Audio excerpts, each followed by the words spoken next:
Imagine this. You're a high-powered business magnate in South Africa, sitting at the helm of your industry. You've built a reputation, amassed wealth, and your network is vast.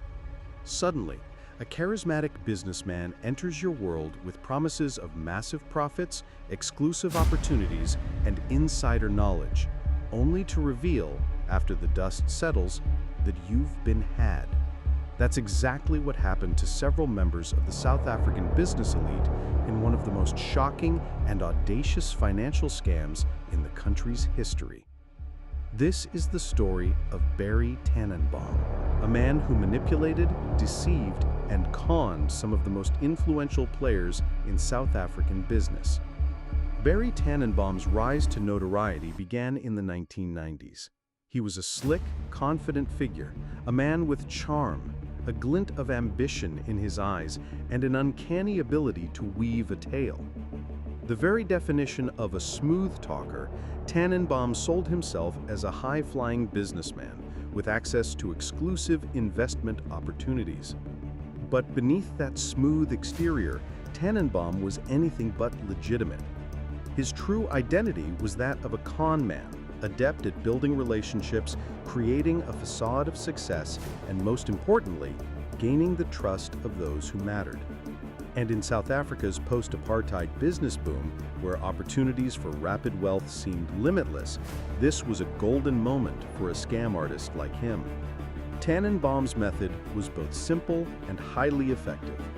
He presented himself as an expert in corporate restructuring, foreign investments, and, most intriguingly, something that was just catching the attention of South Africa's elite, offshore financial opportunities. He approached influential figures in industries like finance, property development, and even politics, offering what seemed to be lucrative deals and partnerships.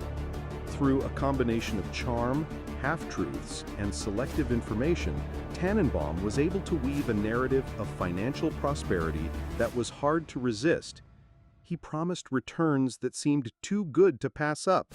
He spun elaborate tales about complex investment schemes and offshore accounts that were guaranteed to yield huge profits. The more Tannenbaum spoke, the more it seemed like he was offering a chance to be part of something exclusive, something only available to the elite. And one of the key tools in Tannenbaum's scam was the appearance of legitimacy. He would present fake documents, fabricated financial reports, and phony endorsements from international firms. These documents were meticulously crafted to give the impression that everything was above board.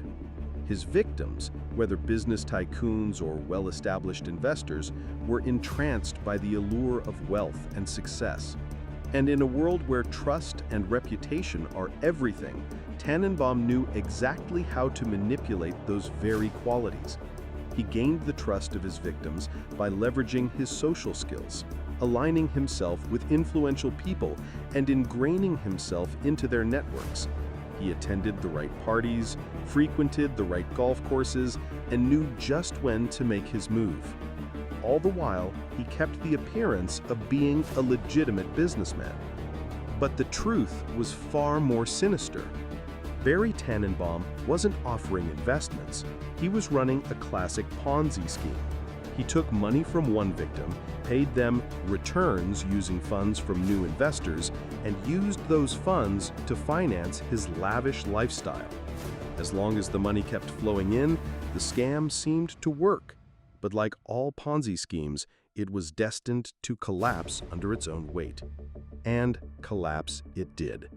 In 2002, the scam started unraveling.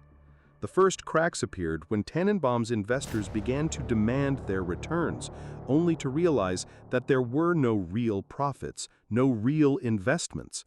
Just an illusion, a web of deceit. The truth came out. Tannenbaum had conned his victims out of millions of dollars. By the time the authorities caught up with him, Tannenbaum had vanished, leaving behind a trail of financial ruin. His victims, many of whom were prominent figures in South Africa's business and political circles, were left to pick up the pieces of their shattered reputations and drained bank accounts. Tannenbaum's criminal activities were far-reaching. The scam didn't just impact his victims financially, it also shook the foundations of trust within South Africa's business community. In a country that was still reeling from the effects of apartheid, where new business opportunities were often seen as a means to build the economy, Tannenbaum's actions struck at the very heart of South Africa's post-apartheid entrepreneurial spirit. Barry Tannenbaum was eventually caught and sentenced to prison for his crimes, but the damage he caused to both individuals and institutions could not be easily undone. While some of his victims were able to recover their losses, others were left struggling to rebuild their reputations and businesses. But perhaps the most lasting impact of Tannenbaum's scam was the cautionary tale it left behind. It was a stark reminder that in the world of high finance and high stakes, trust can be as fragile as a house of cards. And in the pursuit of wealth, even the most influential figures can fall prey to a skilled manipulator.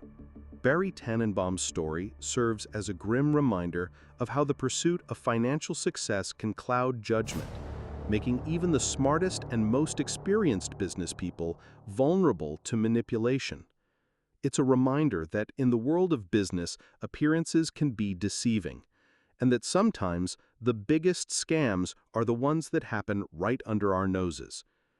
As for Tannenbaum, while his name may have faded from the headlines over the years, his legacy lives on as one of the most audacious financial fraudsters in South Africa's history. Thanks for joining us today. Be careful who you trust in the world of business. It's a jungle out there.